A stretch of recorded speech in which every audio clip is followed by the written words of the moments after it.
aad baan u mahadsantahay gudoomiye gudoonka golaha wakiilada madaxweynaha golaha wakiilada madaxweynaha golaha xukuumadda iyo dhammaan martii sharafka waxaan ku salaayaa salaanta islaamka assalaamu calaykum waraxmatullaahi wabarakaatu mudan madaxweyne waxaad xilka haysay 9 bilood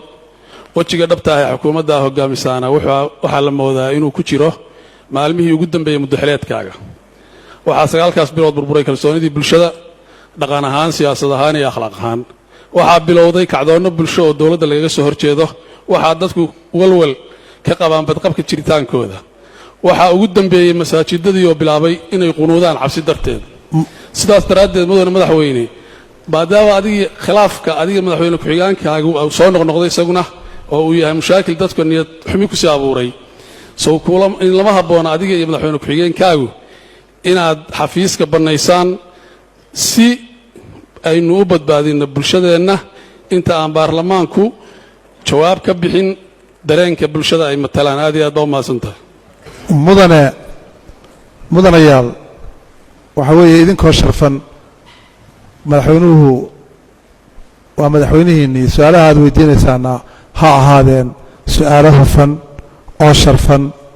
oo aan personal attackna lahayn dalka iyo dadka maslaxaddiisana ah saasaan codsanayaa bliis إن شاء الله. بسم الله الرحمن الرحيم. وكوبينا لبدا سؤالات بان دون إن شاء الله بدنا يا رسكا. بسم الله الرحمن الرحيم. بسم الله الرحمن الرحيم. وأنا مهد علنا يا حلبانك هالله. وأنا قدرنا يا هبك مامل كوسعود إن أجندها برلمان بنهنجر وبرلمان كأجندها إنه كوسعود ويه. لكن dooddu inaa halka ku furtaan maanta aad baan ugu faraxsanahay bulshadii xooggeedii joogtay labeenteedii xaqiiqda marka loo hadlo dadka dalka xogtiisa ka hayo ma aha baarlamaanka oo keliya dalka xogtiisa waxaa haya dadka reer puntland oo dhan markaan xilka qabannay meeshuu dalka joogay waad ogtihiin maanta waxa aan sheegayno ma aha hadallo warqado ku qoran waa xaqiiq dhab ah oo jirta amniga meelihii ugu darnaa waxaa ka mid a magaalada boosaaso waxaan filayaa dad fara badan oo mas-uuliyiin oo halka fadhida inay boosaaso ka yimaadeen waxaan ka rabaa cawil inuu caddayn dhaba keeno meesha amni darro darteed loo qunuuday masaajidka laga qunuuday jawaabtiisaa laga rabaa 1 2 waxaa dhulka sanaag oo dhan boqolkiiba 99 marka laga reebo magaalo yubba iyo in yaroo la mid ah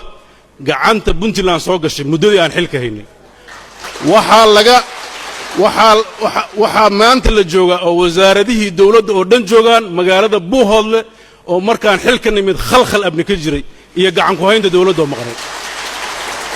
waxaa la sameeyey 4 xarumood oo ciidanka lagu tababaro iyagoo aan lahayn hal xero oo xataa aanan dayr lahayn waxaa maanta ku jira xerooyinka tababar ku socdo 520 xerada xorgoble oo maalinta talaadada aan furayno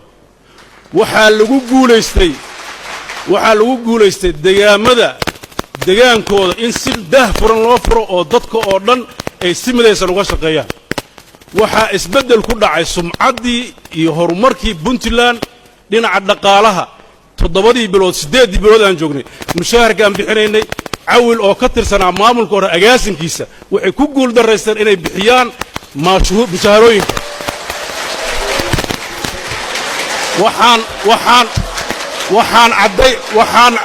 waxaan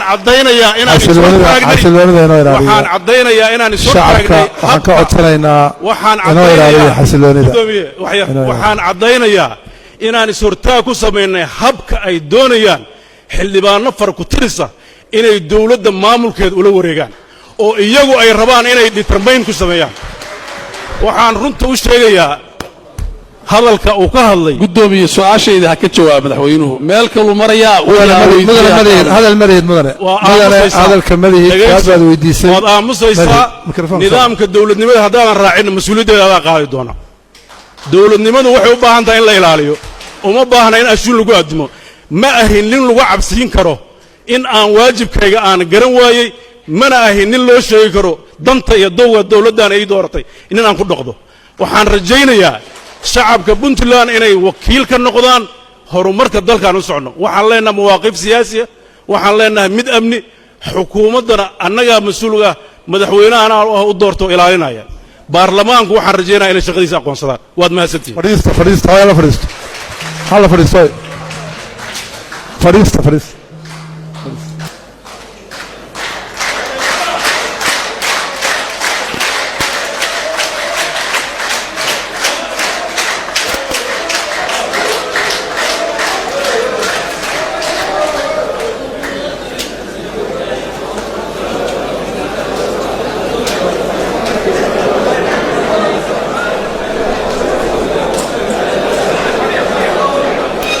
هذا فريسة مرتين فريسة أنا مرتين فريسة سوف أنا نقل بحر